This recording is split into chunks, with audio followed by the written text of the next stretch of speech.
সংস্কৃতিয়ে পৰিপূৰ্ণ। ইয়াত আপোনাৰ 1936 চনতে এই চিত্ৰলেখা নাট্য মন্দিৰ চলি আছিল। এই চিত্ৰলেখাৰ মাধ্যমেদি এই গোটেই অঞ্চলৰ কলা কৃষ্টি এই আধুনিক যুগৰ দ্বাৰা প্ৰসাৰ কৰি আহিছিল।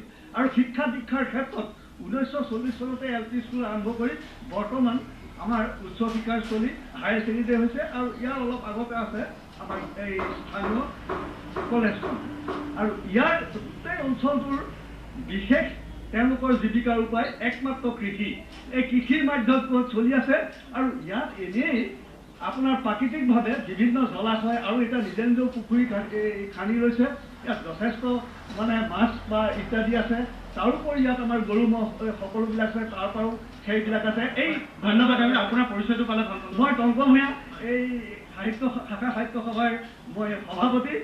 আৰু আজি শোণিতপুৰ জিলাই আমাক এই যে কৃপা কৰিলে যে আপোনালোকে এই সাহিত্য সভা এবাৰ পাতক, অতি আমি আনন্দ পাইছোঁ যে এই সাহিত্য সভা আমি দায়িত্ব লোৱাৰ পাছতেই ইয়াত আমাৰ মহিলাসকল ওলাই আহিল, ল'ৰাসকল ওলাই আহিল, বৃদ্ধসকল ওলাই আহিল, সকলোবিলাক। ধন্যবাদ ভূঞা ডাঙৰীয়া আপোনালৈ।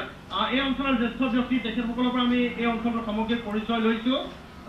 কিন্তু আটাইতকৈ গুৰুত্বপূৰ্ণ কথা হ'ল যে এটা অঞ্চলৰ শিক্ষাগত ব্যৱস্থাটো কেনেকুৱা, ইয়াৰ অঞ্চলটোৰ নৱপ্ৰজন্মক বা পূৰ্বৰ পৰা শিক্ষাগত ব্যৱস্থাটো কেনেকুৱা। মই যিমান দূৰ জানো দক্ষিণ কলাবাৰী এই অঞ্চলৰ ৰাইজ নিজৰ সন্তান